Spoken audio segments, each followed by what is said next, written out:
All right, we have a few minutes left, so I have one last question for the both of you. What are the major risks that you're looking out for today?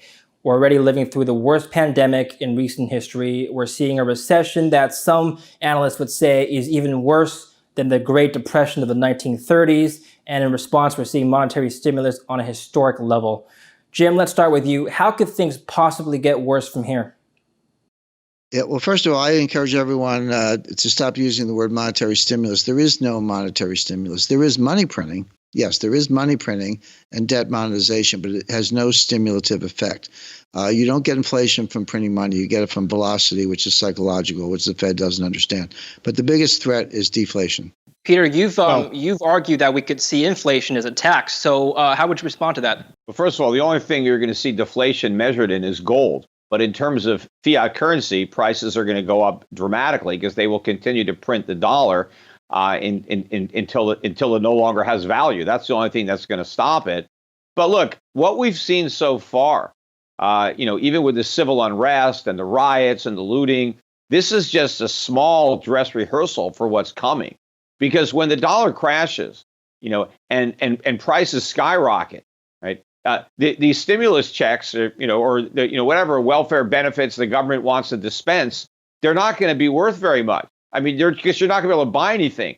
And I think the government is going to respond to the surge in consumer prices with price controls, kind of the way we did in the 1970s. But prices are going to be rising much faster now than they did back then. But I think there's going to be controls on all sorts of consumer goods, and that means shortages. That means long lines. And I think there's going to be power rationing. And so I think you're going to see a real blow up, particularly in the cities. There's going to be a lot of crime, a lot of violence associated with widespread shortages and a lack of food and power outages. So things are going to get pretty bad as we go through a monetary crisis. It's not, this is not just a financial crisis. This is a U.S. dollar crisis and a sovereign debt crisis. That's a whole nother ballgame. Jim, I'll let you respond and close the argument. Yeah, well, I agree with Peter that the Fed wants inflation, but they don't know how to get it. And they haven't for the last 12 years. Well, that's the one thing they do know how to do. They can cause inflation. That's all they can do. They can print money. No, they can't. They can't, Peter. They printed $7 trillion in 12 years and we got no inflation. Assets, yes, but I'm talking about. I mean, prices are higher than they were 7 years ago, consumer prices, but we inflated a stock market bubble. We inflated a real estate bubble. We inflated a bond market bubble.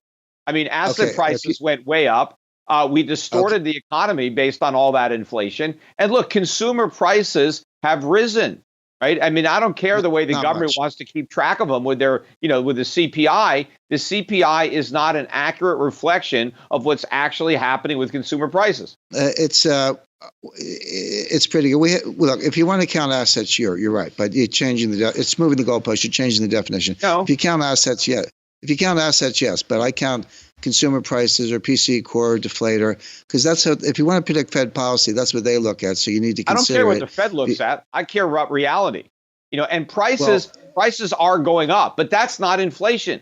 Because if the Fed didn't create all this inflation, maybe those prices would have really come down. Maybe consumers would have gotten the benefit of a lower cost of living. But the Fed stole that benefit away from them by creating inflation. But look, all of this inflation is going to come home to roost. All of a sudden, we're going to catch up and we're going to see dramatic increases in consumer prices. And then when you go back over the entire period, you can say, oh, look, prices are up 10% a year or whatever they're going to be, because all of a sudden they're going to shoot way up. And it's not going to matter that they were benign for a while when all of a sudden they skyrocket and catch up to where they should have been. But the cause was all the inflation the Federal Reserve has been creating the entire time. Well, I agree that if the Fed didn't do what they did, we would have had more deflation. And in a way, they were just fighting it to a standstill. But we haven't had inflation for 12 years. Asset prices, yes, but that's not the definition of inflation.